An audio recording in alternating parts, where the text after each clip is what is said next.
not the silence that broke me, not the moment I found out. It was the Tuesday morning she asked me to pass the salt at breakfast, like nothing was wrong, like the world hadn't already started falling apart, and I did. I just passed it. That's the part I keep coming back to. Let me start from the beginning. My name is Walter. I turned 63 last March. My wife Diane and I have been married for 31 years. 31 years. We raised 2 kids in the same house in Naperville, Illinois. A blue Colonial on a quiet street with a cracked driveway I kept meaning to fix and never did. Our son Marcus was 28 and living in Denver by then. Our daughter Claire was 25 and teaching 2nd grade over in Evanston. I was 2 years from retirement, working as a project manager for a logistics company downtown. Diane ran a small bookkeeping firm from the back bedroom. We had a life, a real, ordinary, full life. A real, ordinary, full life. I want to be clear about something before I go any further. I was not an absent husband. I was not cold. I was not distant. I was not the kind of man who forgot anniversaries or worked through weekends. I mowed the lawn. I cooked dinner twice a week. I asked about her clients, her headaches, her mother's knee surgery. I was present. I thought that was enough. I was wrong about that, it turns out, but not for the reasons you might think. The first crack I noticed was maybe 2 years before everything happened. Diane started going to a yoga class on Thursday evenings. Fine, good, even. She'd been saying for years she wanted to move her body more. Then the Thursday class became a Thursday and Saturday class. Then there were work dinners I wasn't invited to. She did the books for a restaurant group, so it seemed plausible enough. Then the phone started going face down on the counter whenever I walked into the room. I told myself I was being paranoid. I was 61 years old, and I had never had a reason to distrust her in 3 decades. I think that's the trap, actually. Long marriages train you to extend benefit of the doubt. You've seen your partner through so much that the idea of them being a stranger feels impossible. So you explain things away. You choose the story that lets you sleep at night. I chose wrong. I found out in the most ordinary way imaginable. Not a lipstick on the collar, not a receipt from a hotel. I was looking for the car insurance documents in her desk drawer. Our renewal was coming up, and I found a birthday card, handwritten, from someone who signed it simply as Raw. The last line said, "I've never felt this way about anyone. Don't let it make you small." I stood there in the back bedroom for a long time. The house was quiet. Diane was at a client meeting. The ceiling fan was going even though it was November. I put the card back exactly where I found it. I closed the drawer. I went into the kitchen and I made a cup of coffee and I sat at the table and I thought about my children and I thought about that cracked driveway and I thought about 31 years and I didn't cry. I don't know why I didn't cry. I don't know why I didn't cry. I think my body just went somewhere else entirely. I never said anything. Not that week, not the next. I watched her. I paid attention in a way I hadn't in years, which I know is its own kind of sad. I noticed how she smiled at her phone. I noticed that she'd started wearing the small gold earrings I gave her years ago. Every day, suddenly, like she was making a point to someone, I noticed that she laughed more. She seemed lighter. And I hated that I noticed all of it.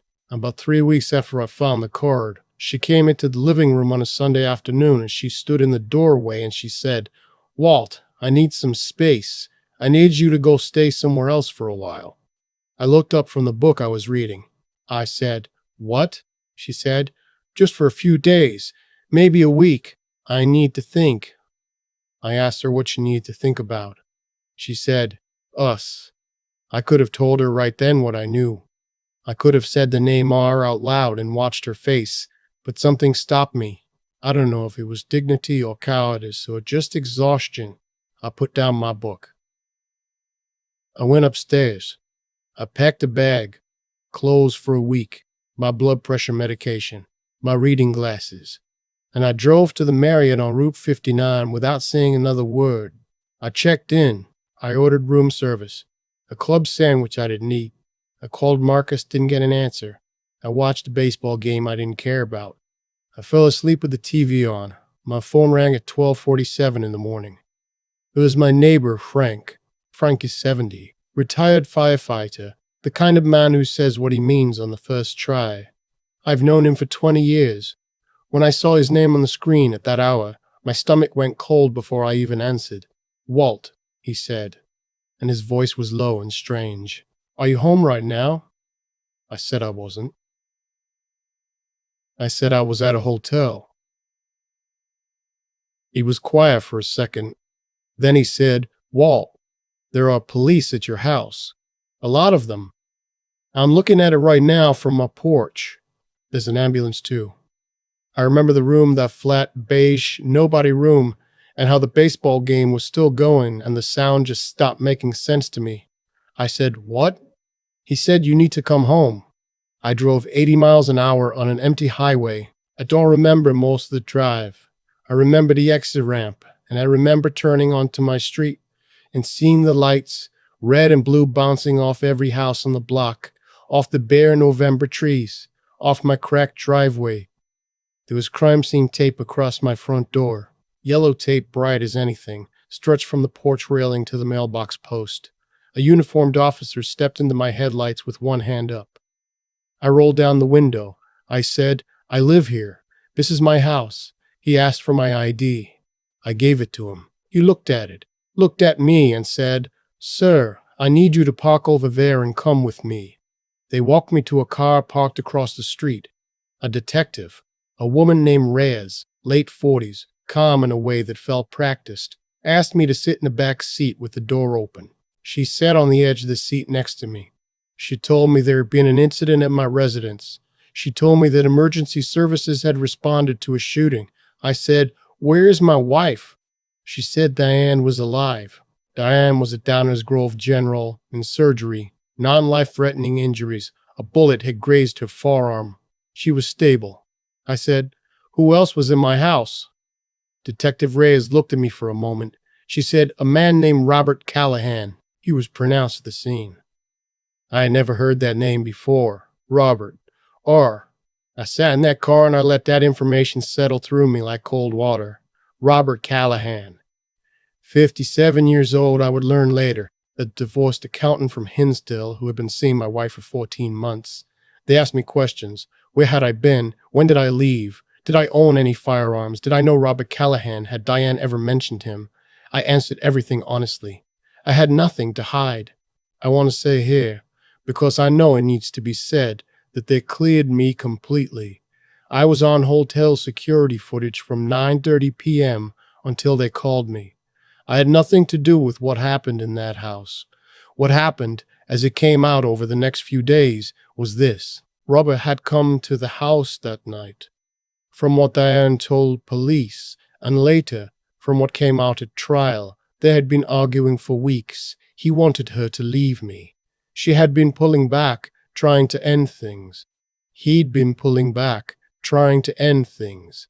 He'd been texting her 30, 40 times a day. She hadn't told me any of this. I don't know if she was protecting me or protecting herself or both. That night he came over uninvited. She let him in. She said later she was afraid to turn him away at the door. The argument escalated in the kitchen. He had brought a gun, a .38 revolver registered in his name. There was a struggle. Diane said he pointed it at her. She said she grabbed for it. The gun went off twice. Robert Callahan died in my kitchen, on the tile floor in front of the refrigerator where Claire had drawn her height marks as a little girl. Diane called 911 herself. She stayed on the line until they arrived. The investigation took 6 months. The prosecutor argued it wasn't self-defense, that she had invited him into the home, that there was no sign of forced entry, that the forensics were ambiguous about who had control of the weapon first. The defense argued she was a victim of obsessive pursuit and had acted to save her own life. The jury deliberated for 4 days. They convicted her of voluntary manslaughter, not murder too, not self-defense acquittal, manslaughter. The judge sentenced her to 9 years.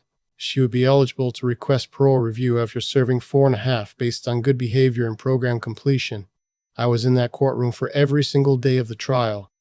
I don't fully know why. Marcus flew in from Denver and sat beside me and didn't try to explain it to me, which was the right thing to do. Claire came when she could. We didn't talk much during that time. We just showed up. I want to tell you what those months did to a person, because I think people imagine it as one clean wave of grief and then recovery. It's not like that. It's 100 small amputations. It's walking past the back bedroom she used for her office and smelling her hand lotion and having to hold the door frame. It's getting a piece of mail addressed to her and standing at the trash can for 5 minutes. It's explaining to people at church, at the hardware store, to the neighbor who asks innocently how Diane is doing, and watching their face do that thing faces do. I sold the house. I couldn't stay in it. The kitchen alone, I couldn't make coffee in that kitchen. I bought a smaller place in Wheaton, a ranch house, 1 floor, no stairs. I put the new address on a card and mailed it to Diane at the correctional facility in Lincoln, Illinois. I don't know why I did that either. She wrote back. Once, about 2 months after I moved. 3 paragraphs, handwritten. She didn't ask for anything. She didn't make excuses. She just said she was sorry in every way a person can say sorry when sorry doesn't begin to cover it. She said she knew what she had cost me. She said the thing that scared her most in the world was that she might never be able to explain it in a way that made sense, and she wasn't sure she deserved to. I read that letter about 8 times. Then I put it in a shoebox on the top shelf of the closet. Marcus called me every Sunday. Claire came for holidays. They were good. They were so much better than I deserved some of those months. Honestly, Marcus had his own anger about what had happened, a harder anger than mine, the kind young men carry when something has been done to their father. Claire was softer about it, but sadder. She had loved her mother with no complications until all of this, and losing that uncomplicated love was its own kind of grief that I couldn't fix for her. I retired 14 months after the trial. Not because I couldn't work, I could, but because the commute into the city felt suddenly absurd, like a costume I've been wearing. I started doing consulting work from home, small contracts, enough to keep my mind moving. I took up woodworking, which I had always told myself I'd do someday. There is something about making a thing with your hands that is very good for a mind that keeps trying to go somewhere it shouldn't. I want to be honest about something that took me a long time to admit, even to myself. In those early months, I was angry, not at Robert, who was beyond anger by then, but at Diane, yes, and also, privately, at myself. I kept going back to that Sunday afternoon. She had asked me to leave. I had left without a fight, without demanding an explanation, without even raising my voice. I had packed a bag and driven to a hotel like a man who'd already checked out. And I have spent a lot of time asking myself whether if I had stood in that living room and said, "No, I'm not leaving, we're going to talk about this," whether any of it would have happened differently. I don't think that line of thinking leads anywhere good. But I'll be honest that it took me a while to put it down.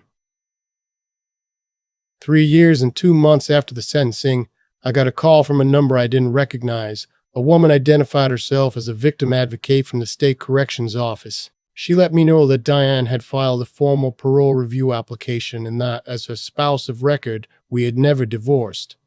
The paperwork sat in a drawer, started, and never finished. I had the right to submit a victim impact statement if I chose to. I sat with that for a week. Marcus, when I told him, said simply, "What do you want to do, Dad?" Not what he thought I should do, not what was right or wrong, just what I wanted. I didn't have a clean answer for him. I thought about 31 years.